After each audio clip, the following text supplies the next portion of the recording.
ओम नमः शिवाय। हर हर महादेव। श्री शिवाय नमस्तुभ्यम। दोस्तों, आपको सबको पता है कि प्रदोष व्रत का बहुत प्यारा सा दिन आने वाला है। प्रदोष व्रत हर महीने की त्रयोदशी तिथि को कहते हैं।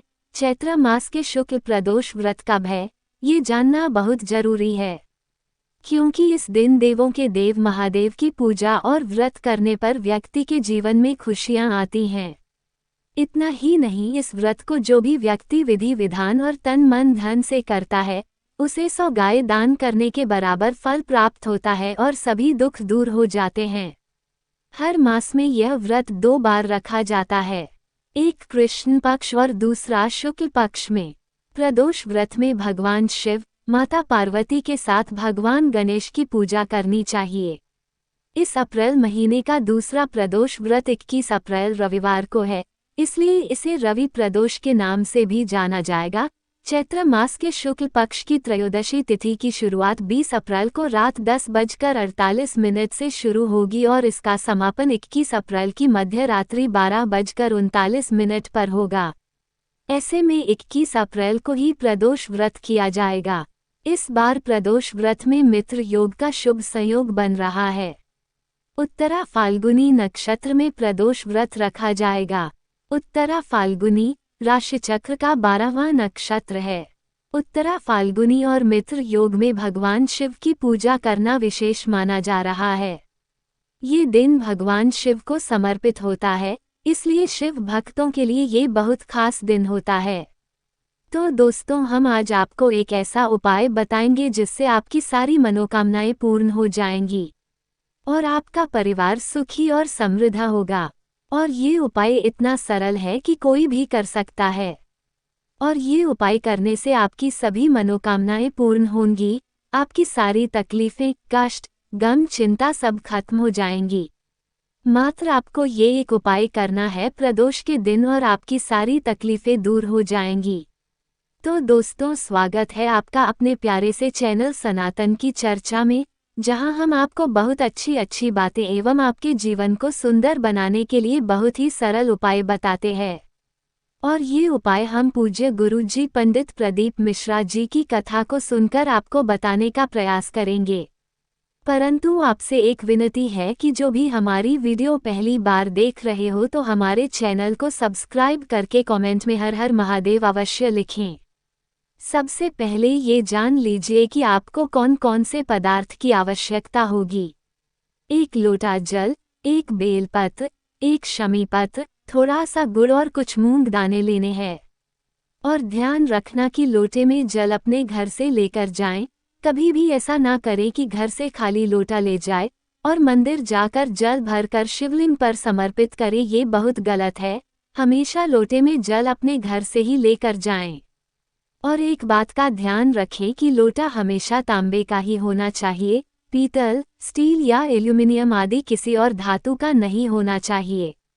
अब इस उपाय में आपको प्रदोष व्रत के दिन प्रदोष काल में शाम के समय में एक लोटे में थोड़ा सा जल लेना है। उस जल के अंदर आपको 1 बेलपत्र, 1 शमी पत्र, कुछ हरे मूंग के दाने और 1 छोटा सा गुड़ का टुकड़ा लेना है।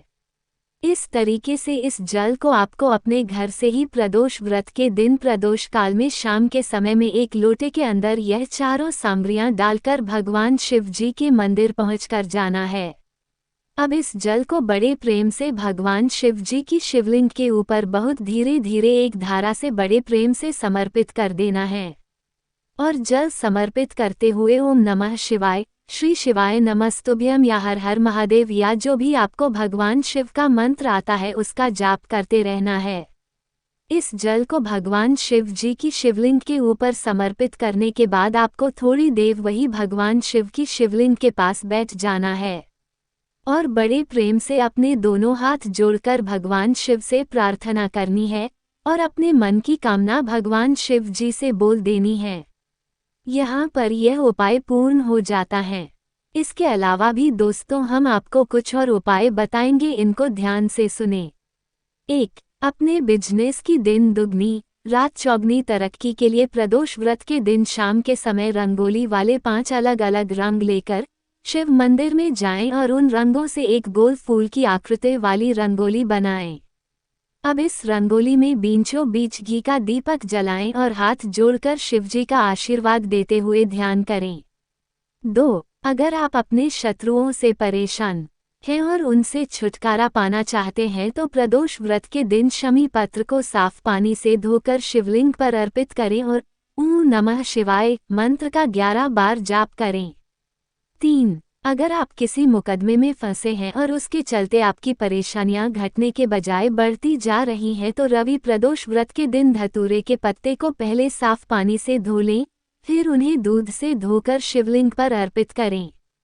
4. अपनी अच्छी सेहत को बरकरार रखने के लिए प्रदोष व्रत के दिन शिव मंदिर में जाकर भगवान को सूखा नारियल अर्पित करें और साथ ही अपने अच्छे स्वास्थ्य के लिए शिवजी से प्रार्थना करें। अगर नारियल अर्पित करने के लिए आप प्रदोष काल में यानी शाम के समय शिव मंदिर जाएं तो और भी श्रेष्ठ होगा। 5. अपने दाम्पत्य जीवन में मिठास घोलने के लिए प्रदोष व्रत के दिन शिवजी को दही में शहद मिलाकर उसका भोग लगाएं। 6. अपनी धन संपत्ति में वृद्धि के लिए आज के दिन 1.25 किलो साबुत चावल और कुछ मात्रा में दूध लेकर शिव मंदिर में दान करें। 7. प्रदोष व्रत के दिन शिव मंदिर में जाकर शिवजी और माता पार्वती पर एक साथ मौली यानी कलावे को 7 बार लपेट दें। ध्यान रहे कि 7 बार धागा लपेटते हुए उसे बीच में तोड़ना नहीं है। जब पूरा 7 बार लपेट दें तभी हाथ से धागे को तोड़ें। एक बात और कि धागा तोड़ने के बाद उसमें गांठ न लगाएं, उसे ऐसे ही वहां लपेटकर छोड़ दें। ऐसा करने से आपके दाम्पत्य जीवन में आ रही परेशानियां जल्द ही दूर होंगी और आपके रिश्तों में मिठास आएगी। 8. अपने परिवार की सुख शांति के लिए रवि प्रदोष के दिन शाम के समय शिव मंदिर में जाकर एक घी का दीपक और एक तेल का दीपक जलाएं।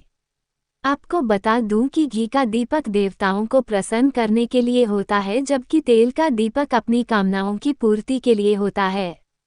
साथ ही घी के दीपक में रुई की खड़ी सफ़ेद बत्ती लगाएं और तेल के दीपक में पड़ी हुई बत्ती यानी लेटी हुई लाल बत्ती लगाएं।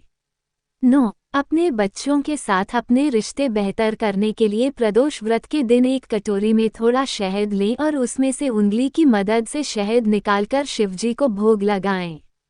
भोग लगाने के बाद उस कटोरी में बचे हुए शहद को अपने हाथों से अपने बच्चों को खिला दें। 10. अपने किसी विशेष कार्य की सफलता के लिए प्रदोष व्रत के दिन दूध में थोड़ा सा केसर मिलाकर शिवलिंग पर चढ़ाएं और दूध चढ़ाते समय मन ही मन ओम नमः शिवाय मंत्र का जाप करें। 11. अगर आपको बिजनेस इन्वेस्टमेंट करने में किसी प्रकार की परेशानी आ रही है तो प्रदोष व्रत के दिन भगवान शंकर को 11 बेलपत्र अर्पित करें। भगवान भोलेनाथ बहुत दयालु हैं, उनके सामने सच्चे मन से की गई प्रार्थना को भोलेनाथ अवश्य सुनते हैं और ऐसा करने से भगवान शिव अति प्रसन्न होते हैं और सुख समृद्धि का आशीर्वाद देते हैं और भगवान भोलेनाथ आपकी सारी मनोकामनाएं पूरी कर देंगे। रवि प्रदोष व्रत की कथा के अनुसार एक गांव में अति दीन ब्राह्मण निवास करता था। उसकी साध्वी स्त्री प्रदोष व्रत किया करती थी। उसे एक ही पुत्र रत्न था। एक समय की बात है, वह पुत्र गंगा स्नान करने के लिए गया। दुर्भाग्यवश मार्ग में चोरों ने उसे घेर लिया और वे कहने लगे कि हम तुम्हें मारेंगे नहीं, तुम अपने पिता के गुप्त धन के बारे में हमें बतला दो। बालक दीन भाव से कहने लगा कि बंधुओं, हम अत्यंत दुखी दीन हैं, हमारे पास धन कहाँ है। तब चोरों ने कहा कि तेरे इस पोटली में क्या बंधा है। बालक ने संकोच कहा कि मेरी माँ ने मेरे लिए रोटियां दी हैं। ये सुनकर चोरों ने अपने साथियों से कहा कि साथियों, ये बहुत ही दीन दुखी मनुष्य है, अतः हम किसी और को लूटेंगे। इतना कहकर चोरों ने उस बालक को जाने दिया। बालक वहां से चलते हुए एक नगर में पहुंचा। नगर के पास एक बरगद का पेड़ था। वह बालक उसी बरगद के वृक्ष की छाया में सो गया। उसी समय उस नगर के सिपाही चोरों को खोजते हुए उस बरगद के वृक्ष के पास पहुंचे और बालक को चोर समझकर बंदी बना राजा के पास ले गए। राजा ने उसे कारावास में बंद करने का आदेश दिया।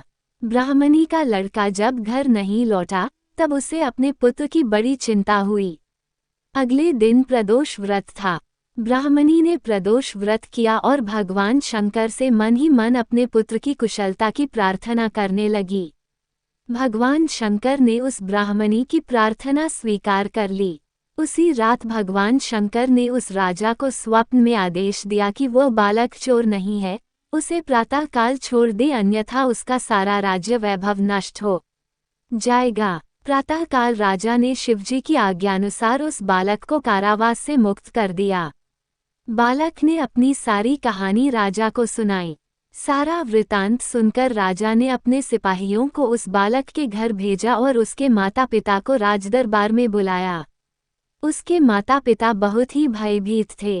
राजा ने उन्हें भयभीत देखकर कहा कि आप भयभीत न हो, आपका बालक निर्दोष है। राजा ने ब्राह्मण को 5 गांव दान में दिए जिससे कि वे सुखपूर्वक अपना जीवन व्यतीत कर सकें। भगवान शिव की कृपा से ब्राह्मण परिवार आनंद से रहने लगा। अतः जो मनुष्य रवि प्रदोष व्रत को करता है वह सुखपूर्वक और निरोगी होकर अपना पूर्ण जीवन व्यतीत करता है तथा उसके जीवन में खुशहाली आती है।